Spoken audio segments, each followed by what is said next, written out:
సుధీర్ రెడ్డి మాట్లాడిన మాటలు అందరం కూడా పిలుచుకొని నామినేషన్ చేసేది ఒక ఆనవాయితీ.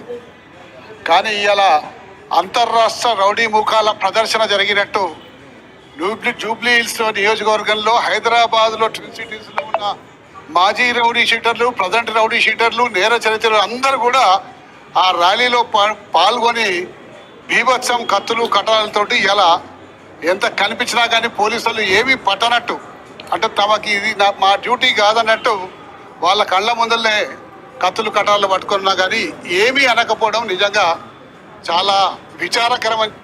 ఇదన్నా చెప్పండి. ఇక దీనిపైన మీ స్పందన ఏమంటారు? సుధీర్ రెడ్డి గారు మాట్లాడింది నిజమేనా? పాపమైన సమాజం కోసం అంత పరితపిస్తుండా? అసలు సుధీర్ రెడ్డి బ్యాక్గ్రౌండ్ ఏంది? సుధీర్ రెడ్డి సత్యహరిశ్చంద్రుడా, చెడ్డోడా, మంచోడా? అసలు సుధీర్ రెడ్డి గారు మాట్లాడుతున్నటువంటి మాటలను చూస్తుంటే దయ్యాలు వేదాలు వాళ్ళు ఇచ్చినాయి అన్నట్టుగా దయ్యాలు వేదాలు పలికినట్టు అనిపిస్తుంది. అంటే సుధీర్ రెడ్డి లాంటి వాడు కూడా కబ్జాల గురించి,